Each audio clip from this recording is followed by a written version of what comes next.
আমরা জানি না যারা মায়ের জাত, যারা মহিলা ওরা জানে কতটা কষ্ট, কতটা ব্যথা হয়।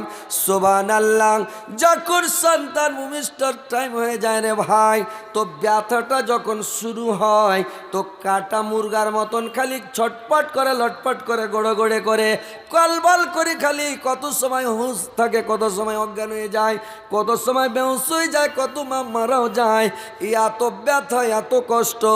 এমনি মানুষ 40 ডিগ্রি ব্যথা সহ্য করতে পারবে রে ভাই। 40% যদি ব্যথা হয় মানুষ মানে সহ্য করে নেবে। 45 যখন হবে তখন মানুষটা অজ্ঞান হয়ে যায়। 45 ডিগ্রি যখন ব্যথা হবে তখন ওই লোকটা অজ্ঞান হয়ে যাবে, বেহুশ হয়ে যাবে। যখন 50 হয়ে যাবে লোকটা মারা যাবে। 50 ডিগ্রি ব্যথা হলে বাঁচবে না, তখন কিন্তু লোকটা মারা যায়। 45-এ বেহুশ হয়ে যাবে, 40 কোনো রকম সামলে নেবে, 45 হলে অজ্ঞান হয়ে যাবে, 50 হলে মারা যাবে।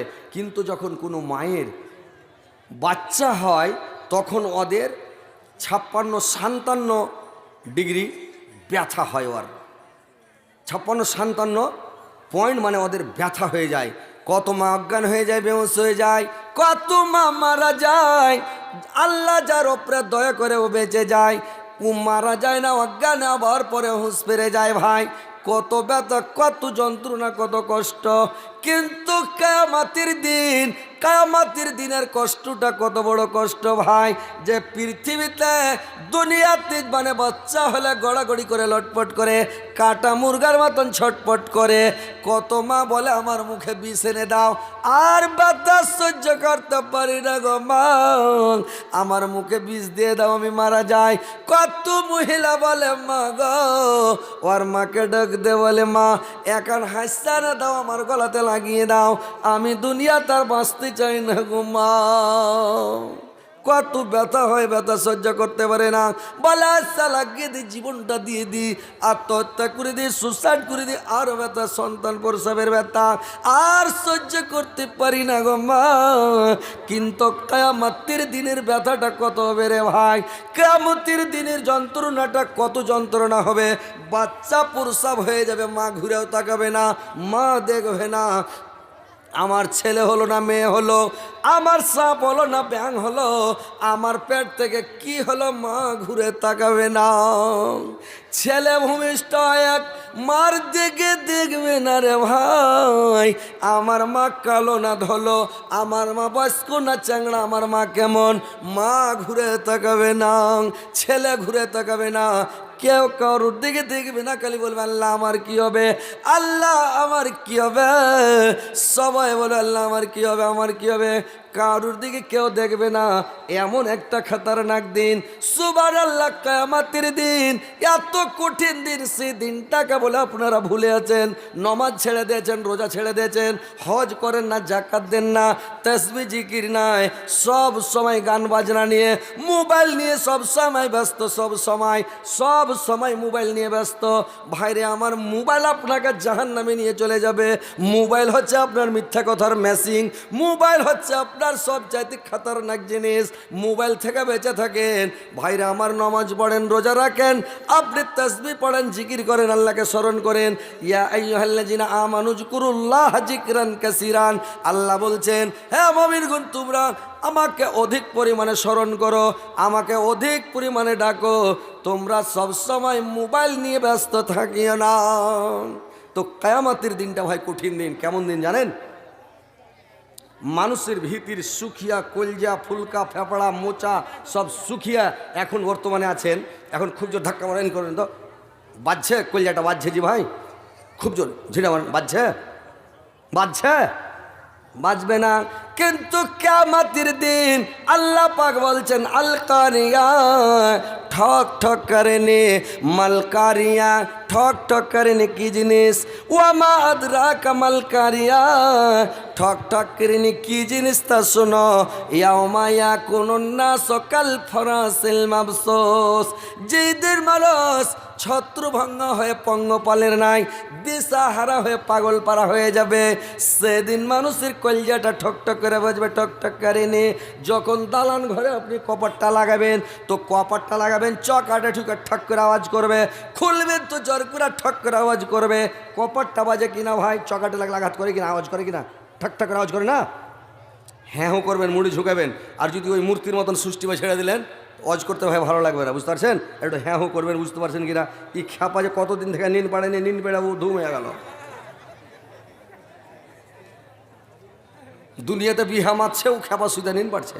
ওই আমাদের এলাকার একটা মুলবি করেছি, খ্যাপা মুলবি, ও করেছি কি মাধ্যমিকের পরীক্ষা, এটা বোর্ডের পরীক্ষা, আর ও খ্যাপা পরীক্ষা দিতে যা করেছি কি, পরীক্ষার ওকে কাগজ দিয়েছে লিখতে হবে পরীক্ষাতে, ও খ্যাপা ওই বেঞ্চে সুইতে নিন চলে গেছে, নিন পারছে। এবার তখন সবাই লেখা টেখে কোশ্চিন জমা হয়ে গেছে, এই খ্যাপার যখন কোশ্চিন লিখতেছে তো কিচ্ছু লেখেনি, বিসমিল্লাহ কয়েও লেখেনি, কিছুই লেখেনি। তখন ওই যে কোশ্চিনটা নিচ্ছে, ও নিচে ওর নামটা লিখে দেয়, আর ওই করেছে মানে বলে দিয়েছে যে ঘুম পাড়ছিল, লিখে দিয়েছে ও ঘুমাচ্ছিল। যতদিন মাধ্যমিক পরীক্ষা দেখে সব দিতে লিখে দিয়েছে ঘুমাচ্ছিল, আর রোজই খ্যাপা নিন পারছে। এবার বোর্ড থেকে কি করেছে দেখছে, খ্যাপাকে যদি ফেল করি তো ফের আর বছর ফের নিন পারবে, একে কোনো রকম নিচকের নাম্বার দিয়ে পাস করে দিয়ে ঠেলে গুঁজে যা, খ্যাপাকে পাস করে দেয়। তো কথা হয়েছে যে জালসা চলছে, মানুষ শুনছে ধ্যান দিয়া, একটু মন দিয়া জালসা শুনবেন, ধ্যান দিয়া জালসা শুনবেন, তাহলে তো কাজ হবে। আর মন দিয়ে জালসা না শুনলে হবে। একটা খ্যাপা জালসা শুনতে এসছে, জালসা শুনছে আর কান কেন করে খাড়ো করে দেখে, একবারে উকাশ করে দেখে, আর খুব মন দিয়ে ধ্যান দিয়ে শুনছে, আর বক্তার দিকে বড় বড় চোখ করে দেখা আছে, দেখছে এ মুলবি ওয়াজ শুরু করেছে। ভাই আমার মুলবি ওয়াজ শুরু করেছে, এটা আপনাকে আমি মানে এটা শোনাচ্ছি, এর মধ্যে কিছু জ্ঞান আছে তো ওই জন্য আপনাকে শুনেছি, গল্পটাও মজা আর একটা শুনতে ভালো লাগবে। তো লোকটা জালসা শুনে দেখে খ্যাপা মানুষ শুনতে যায়, তখন করেছে কি শুনছে, তো তখন বলছে, ভাই আমার তোমরা আইলসা পাতাড়ের উপরে পেচ্ছাপ করিও না, আইলসা পাতাড়ের উপরে পেচ্ছাপ করতে হয় না, পেচ্ছাপটা ছিটবে রে ভাই, ছিটবে না। ঘাসের উপরে পেচ্ছাপ করিও না, না তো এমন করে মানে ঘাসে ছিটেবে, আপনার চাঁদির ওপর দিয়ে ফুহুরা যাবে, যাবে না। ঠক ঠকা মাটিতে পেচ্ছাপ করিও না, ঠক ঠকা মাটিতে পেচ্ছাপ করলে ভাই ছিটবে, আপনার গোটা গতর ভিজে যাবে। ঠক ঠকা মাটিতে পেচ্ছাপ করিয়েন না। এবার কি করেছেন বলছে, তোমরা কাঁচা গোবরে পেচ্ছাপ করিও না, গোবর হলো জিনের খাদ্য, গোবরে পেচ্ছাপ করতে হয় না। যদি 2-4 দিন করে দেখেন তারপরে লাল জ্বর হবে, বুঝে নেবেন ঠেলাটা, দেখিয়েন টেস্ট করে। আর পেচ্ছাপ কোথায় করতে হয় না, গাঢ়াতে মানে গড়তে, এন্দুরের গাঁড়া, কাঁকড়ার গাঁড়া, গাঁড়ায় পেচ্ছাপ করিয়েন না, ওর মধ্যে জিনেরা বসবাস করে। আর না হলে ওর মধ্যে সাপ থাকতে পারে, যখন ওই গাঁড়ায় পেচ্ছাপ করবেন সাপ দিবে, সেসব নেই। তো আল্লাহর নবী যে নিষেধ করেছে যে ভাইগুলা ভালো জিনিস না খারাপ জিনিস, গাঁড়ায় পেশাব করতে হবে জান, যদি সাপ থাকে ওটা জিনেরাও থাকতে পারে, থাকতে পারে। আপনি কেন গাঁড়াতে করে পেশাব করেন, দুনিয়াতে জায়গা নাই, গাঁড়াতে মুক্তি মরবেন লেগে নাকি। এবার বলেছেন তোমরা কয়লার ওপরে পেচ্ছাপ করিও না, কয়লাটা হলো জিনের খাদ্য। তোমরা হাড্ডির ওপরে পেচ্ছাপ করিও না, গরুর হাড্ডি, কোনো হাড্ডি, বকরির হাড্ডি, হাড্ডিতে পেচ্ছাপ করিও না, হাড্ডিটা হলো জিনের খাদ্য। তাইলে তোমরা পেচ্ছাপ কোনটা করবে, মানে পানিতে পেচ্ছাপ করিও না, পানিতে পেচ্ছাপ করতে হয় না। কত খ্যাপা মাথায় পানি ঢালছে, আস্তে আস্তে মিসিং স্টার্ট করে দেয়, উঠে যাবে দূরেও। এরকমও খ্যাপা দুনিয়াতে আছে জি ভাই, নাই। কেউ পোখরে গা ধুইছে, কুণ্ঠে উ যাবে, পোখরে পায়খানাও করে দিলেও পেশাবও করছে, গাও ধুইছে, পেশাবও হয়েছে। পোখরে পেশাব করিয়ে না, পানিতে হেলতে হেলতে পেশাব করিয়েন না, গোসলখানাতে পেশাব করিয়েন না, পানি ঢালতে ঢালতে পেশাব করিয়েন না, এটা নিষেধ আছে ভাই। তো বলছে মৌলভী সাহেব পেশাব করবে কোনঠে, নরম মাটির ওপরে পেশাব করিও, বালুতে পেশাব করতে হবে। ই খ্যাপা করেছে কি জালসা শুনে বাড়ি গেছে ভাই, বাড়ি যায় একটা সিমেন্টের বস্তার মানে ব্যাগ সিলিয়ে লেছে বড় করে, আধমন ছপ্পা সারি বালু ভরে লেছে ব্যাগে, আর ঘাড়ে লটকে নিয়ে যেছে, যেখানে পেশাব করা লাগছে এক খাবল বালু বাহির করে ওখানে ছেড়ে দিচ্ছে, দেখ কাহিনা দেখ ঘুচ্চু বানাইছে দিয়া, তখন ওখানে পেশাব করছে। খ্যাপা এবার ওরকম করে করে পেশাব করছে, বালু ঢুয়েলে বেড়েছে। তো ফের আপনাকে ভাদুতে লদা পড়াতে জালসা, তোকে বলছে হ্যাঁ জি ভাই উত্তর দিনাজপুর থেকে হজরত আলী আসছে জালসা করতে, তো চলো সিনা আসি গে। কই যাবো না। বলছে কেনে যাবে না যে ভাই? বলছে যাবো না। বলছে কেনে? বলছে একদিন জালসা শুনতে গেছি আপনার এদিকে দিয়া এই কারবনা ভাতারমারি, হ্যাঁ দিয়া কইছে জালসা শুনতে গেছি, দিয়া উঠে করে মুলবি বোঝা চাপিয়ে দিয়ে বালু ঢুয়ে ওড় পাই না, ফের আজ হজরত আলীর জালসা শুনতে যাবো, ও কোন বোঝা ফের চাপিয়ে দিবে, তখন আর মানে হিলেইতে পারবো না। তখন মুলবি কি কয়েছে তুমি বালু ঢুয়ে নিয়ে বেড়াই আধবঞ্চ পাশানি কয়েছে যে ভাই যখন পেচ্ছাবের দরকার হবে তুমি নরম মাটি দেখে পেচ্ছাব করিও, বা ওরকম সাবধান সতর্ক হিসাবে পেচ্ছাব করিও। ওই পায়খানার কিনার হাতে করবে, কান হাতে সাইড কেটে দিবে, একদম এক ফোঁটা কোনো দিকে যাবে না, চলে এবার যদি ফের ওই পেশাবের ওপরে পেশাব করবেন তো ওই ম্যাগ ফুটানো গড় গড় করে আপনার চাঁদির ওপর দা পুরা চটবে। পেশাব করতে করতে মানুষের শিক্ষা হয়ে যায়, আস্তে আস্তে বড়ো হয়েছে কিনা নাকি। তো এইভাবে পেশাব করতে, তো খ্যাপাকে কি কয়েছে তুই বালু ঢেলিয়ে বেড়া, কিন্তু আসলেও প্যাটের খ্যাপা, ও তখন ব্যাগ সিলিয়া বালু ঢুয়ে বেড়েছে। তো ওইরকম আপনারা ফের ওই বালু ঢুয়ে বেড়ায় না, ওই কথাটা আপনারা বলি না বালু ঢুইতে, বুঝতে পারলেন? তো জালসাটা মন দিয়ে শুনেন, তাহলে আপনাকে ভালো লাগবে নাকি। মুড়ি গালা ঝুঁকাবেন, হ্যাঁ হু করবেন, তাহলে ভালো লাগবে ওজ করতে নাকি। আচ্ছা, এবার একটা মাইয়া লোকের কথা শুনেন না, তো ফের ওরা কহবে যে মানে মেয়ে ছেলের একটা কথা শুনেলেন, মানে মাইয়া ছেলে ওরা একটু মোটা হুঁস বেশি থাকে, বুঝলেন? ওর হুঁসটা সব দিনই মোটা, ওনার মেয়ে ছেলে। এলে আল্লাহ রাসূল বলেছেন যে তোমরা মানে ওর গার্জেন না হলে বিয়ে হবে না। কেন হবে না? বেটা ছেলের গার্জেন লাগবে না, কিন্তু মেয়ে ছেলে একটা গার্জেন লাগবে, কেন ও তো হুঁস মোটা। হ্যাঁ, এই জন্য বিয়ে করে ছেলে সার স্ত্রীকে কইছে মানে বেসর ঘর দিয়েছে সোহাগ রাত, তো ফুলসজ্জার রাত্রি সেদিন সোহাগ রাত, তো ওকে ইও পেটের খ্যাপা, ও পেটের খেপি, মানে ইও বুঝে না কথা, ও বুঝে না। তো ইয়াকে যখন বেসর ঘর দিয়েছে, তো দুনিয়া তার গল্প ঢুঁড়া পায়নি, যাহারে আইস তো তোকে বিয়ে করে লেনু, তো আইস থেকে তোর আমি কে হইনু কহতো। তো আর স্ত্রীটা কেছে আমি জানি না জি, আমি জানি না। কেছে কহা পাগলি কেটা হইনু কহা, কে কহব, কেছে কহা, কেছে মামু হইলে না। কত পাগলি উঠে, ওকে 10,000 টাকা লগদ মুহূর্তে বিয়ে করে লেছে, কেছে মামু হইলে না। এগুলো মোটা হুঁসলয়। তো ওইরকম হচ্ছে কথা যে ভাই ওরা জালসা শুনতে গেছে একটা মহিলা, আর জালসা শুনতে যায় কী করেছে জানেন? মহিলা জালসা শুনতে যায়, মুলবি সাহেব ওয়াজ করছে, তো ওয়াজ যে করছে নসিহত করছে, তো বলছে মায়েরা আমার, বোনেরা আমার, তোমার স্বামী তোমার মাথার ছাতা। লোক পালাইতে লেগেছিল আর লোকটি কমে গেছিল, এখন দেখেন টাটিয়া খাড়িয়ে গেছে, যত্রি বসে যত খাড়িয়ে আছে। তো লোক চাইছে একটু মজার ওয়াজ, হজরত আলী করবে কি কহেন? কিছু লোক বলছে হজরত আলী হাসাইছে কেন? একটা লোক ওই ফোন লাগিয়ে দেখছে দিয়ে বলছে আপনি হাসাইছেন কেনে, মানে কয়েকটা কথা কাটাকাটি রাগারাগি হয়ে গেছে। তো আমি মোবাইল তখন আগে ফোনে রাগ করে কইছে হারে বোকার বেটা, ওরা শুনতে চাইছে, তো আমি কি করব? ওই কথাটাকে গ্রুপে ছাড়তে লেগেছে, ওর খেলছে, তাহলে গ্রুপে ছেড়ে ছেড়ে তাহলে হজরতে গেলে আর কেউ ডাকবে না। তো গ্রুপে ছেড়ে যদি আল্লাহ চাহে তো মানুষের ক্ষতি করতে পারবে যে ভাই? পারবে?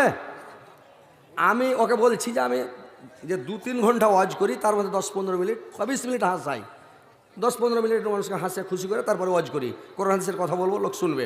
তো ও বলছে কেন হাসাবেন? আরে হাসাবো না তো লোক জালসা শুনবে? তুমি ইচ্ছাকার খালি কোরআন আর হাদিস বলো তো তোমার লোক যদি শুনে, খালি বুখারী মুসলিম থেকে ওয়াজ করার লোকটিকে বসাও তো দেখি তোমার ক্ষমতা কতখানি আছে, বুঝবে না? তো ও গ্রুপে গ্রুপে ছাড়ছে আর ভাইরাল করছে কথাটা, ওই যে মোকার বেটা হয়েছি তার লেগে। তো যাক কথা হচ্ছে ভাই আপনারা মনে কিছু নেবেন না, বসেন শুনেন। আপনারা আমি শুনাইতে এসেছি কোরআন হাদিসের কথা শোনাবো, তার মধ্যে একটু এই যে কথাটা বললাম এর মধ্যে জ্ঞান নাই? জ্ঞানের কথা আছে কিনা? আপনি হাড্ডিতে পেশাব করবেন, ঠকঠকে মাটিতে পেশাব করবেন, বালুতে পেশাব করবেন, এরকম না। তো আপনারাকে বললাম একটু আগে যান, মুসলমান সবাই ভাই ভাই, আপনি সুখে থাকবেন, আপনার ভাই যদি দুঃখে থাকে তো আপনাকে ভালো লাগবে? তো মুসলমান সবাই ভাই। আজকে ফিলিস্তিনের মুসলমানকে মারছে, আমাদের ভিতরটা শান্তিতে আছে? কলিজাটা ডহিছে, মানে ভিতরে একটা ব্যথা আছে, আমার মুসলমান ভাই মারা যাচ্ছে নাকি? তো ওইরকম মুসলমান সবাই ভাই ভাই। আপনারা বসে আছেন, ভাইয়ের আমার দাঁড়িয়ে আছে, জায়গা পাচ্ছে না, তা আপনারা একটু চাইপা বসে ভাইয়েরাকে জায়গা দেন, এটা একটা ভালাই করা হবে ভাই, একটু জায়গা দেন তো ভাই। চলে এসেছেন, নারায়ে তাকবীর, উঠে যান আপনারা, উঠেন তো, একটু দাঁড়ান তো, দাঁড়িয়ে একটু চাপা বসেন না যে ভাই, দাঁড়ান, উঠেন, উঠেন না জি, উঠে না আপনারা, উঠে একটু চাপা বসেন না, একটু চাপা বসেন, আসেন জায়গা বসেন। ছোট জায়গা আপনারা জায়গা করেছেন, ছোটার হজরত আলীকে ডেকে এনেছেন, আপনারা চেপে বসেন না, জায়গা দেন, এদিকে ফাঁকা জায়গা, আসেন চেপে আসেন ভাই, চলে আসেন। আসেন চাপে আসেন। কেন কোয়ার্ট মিস কেন করছেন জি? হ্যাঁ বল না, পালাইছেন কেন? চাপে বসেন, চাপে বসেন, আসেন বসেন। ওরাকে জায়গা দেন না যে ভাই, একটু আগিয়ে জায়গা দেন ভাই, জায়গা জুটাইতে পারবেন না আপনারা, বুঝতে পারছেন? একটু চেপে বসে, এই জায়গাটা ফাঁকা আছে, এই জায়গাটা এসে একটু বসেন, এসে একটু করে আগিয়ে যান, বসে যান ভাই, বসেন। তাহলে ইনশাল্লাহ আপনাদেরকে শুনেও ভালো লাগবে, দেখতেও ভালো লাগবে, সবাই ভালো লাগবে, আমাকেও বলতে ভালো লাগবে ইনশাল্লাহ।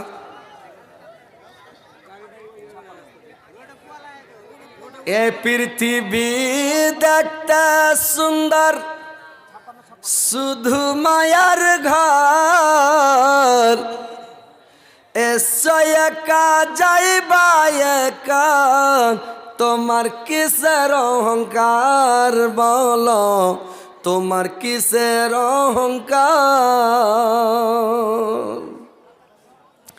যাদের জন্যে করলা তুমি জাগা জমি ঘর, একবার ভেবে দেখলে না তুমি সবাই তোমার পর বলো, সবাই তোমার পর। ভাই বসে যান, ইনশাল্লাহ আবার ফের চালু করছি। তো হ্যাঁ, আমার নানির কথাটা শুনেলেন, তারপরে তখন ওয়াজ শুরু করছি ভাই, বুঝতে পারছেন? তো এক মাইয়া লোক ওয়াজ শুনতে গেছে, তো মুলি সে ওয়াজ করেছে, তোমার স্বামী তোমার মাথার ছাতা, তোমার স্বামী তোমার মাথার তাজ, তোমার স্বামী তোমার হাকিম, তোমাকে যখন ডাকবে তখনই সাড়া দিও, যে কাজ হাতে থাকবে কাজটা ফেলে দিও, আর কাজটা ফেলে দিয়া তুমি যাইও, তুমি যেটাই বলবে অর্ডার করবে ওটাই কথা শুনিও। এইবার মহিলাটা ওয়াজ শুনে গেছে, বাড়ি যাওয়ার পরে সকালবেলা করেছে কি, হাতে রুটি পাকাছে, চালকালের রুটি, মালদা রুটি, রুটি যখন পাকাতে লেগেছে রে ভাই, ওর স্বামী ওকে ডাক দিছে, রে আর মা, এরে আর মা, কোনটা আছিস রে আর মা? ইয়ার মা রুটি পাকা ছিল, রুটিটা খোলাতে ফেলবে কি মুলবি হয়েছে, যেটা যে কাজ হাতে থাকবে কাজটা ফেলেতে দৌড়ায়ও, এই পাগলি করেছি, খোলাতে রুটি ফেলবে কি আখাতে ফেলেতে দৌড়ে দিলেছি, আঘাতে রুটিটা ফেলে দৌড়াতে লেগেছে, দৌড়িয়ে যে তখন কি হয়েছে জি, আর বাপ, ইয়ার বাপ তখন কয়েছে, রে আর মা, মাথাটা খালি টন টন করছে রে, একটু তেল গালা গরম করে রসুন তেলা করে চান্দিখানে দে তো। ইয়ার মা করেছে কি, আরে পাগলির পাগলি, ইয়া খোরা তেলকে গড় গড়ে করে রসুন তেলে করে উতলালছে, আর গড় গড় করে উতলিছে, তেলখানিকে কাপড় দিয়ে ধরে নিয়ে যায়, ওর চাঁদিতে এক খোরা তেল গোটে ঢেলে দিয়েছে, আর যত চাঁদিতে তেল মানে চুল ছিল সবটি চুল পুড়ে অনিহা চাঁদিতে সাইডে গেছে, অজ্ঞ আমাকে লাফিয়ে উঠেছে, ও মরে গেল, ও আর বাঁচে জি ভাই, লাফিয়ে উঠে গেছে। তো ওইরকম তোমরা জালসা শুনতে এসে জালসা শুনে যে চুল পুড়ায় না, বুঝতে পারলে? ভালো করে আওয়াজ শুনো, মন দিয়ে শোনো, কথাগুলো ধ্যান দিয়ে শুনবে। নমাজ পড়া, রোজা রাখার, তসবিহ জিকির করা, ইজ্জতের হেফাজত করা, স্বামীর সেবা করা, এই মায়া লোকের 4টা কাজ, পুরুষ লোকের 2টা কাজ। আল্লাহর রাসূল বলেছেন, তোমরা 2টা জিনিসের হেফাজত করো, তোমার জান্নাতের জামিন আমি হয়ে গেলাম। পুরুষ লোক বেটা ছেলের 2টা জিনিসের হেফাজত করতে হবে, কি জানেন? 1 নাম্বার আল্লাহ নাই বলেন তোমরা মুখের হেফাজত করো, ফৌস কথা বলবে না, লোকের গুজব করবে না, গিল্লা করবে না, বদনাম শেখাই দুর্নাম করবে না, তোমরা বেশি কথা বলবে না, তোমরা মুখের হেফাজত করবে 1 নাম্বার। 2 নাম্বারে জেনাতে লিপ্ত হবে না, লজ্জা স্থানের হেফাজত করবে। এই 2টা কাজ থেকে বেঁচে থাকো, তোমার জান্নাতের জামিন আমি হয়ে গেলাম। ভাইরা আমার, 2টা জিনিস থেকে পুরুষ লোক বেঁচে থাকেন। আর মেয়ে ছেলেরাকে বলছি, ইয়াদের 4টা কাজ। 1 নাম্বার নামাজ, 5 ওয়াক্ত নামাজ ঠিকভাবে পড়তে হবে, রমজান মাসের রোজাটি ঠিকভাবে রাখতে হবে। 3 নাম্বারে স্বামীর সেবা মনোযোগ দিয়ে করতে হবে। 4 নাম্বারে ইজ্জত আবরুর হেফাজত করতে হবে, জেনাতে লিপ্ত হইতে হবে না, মানে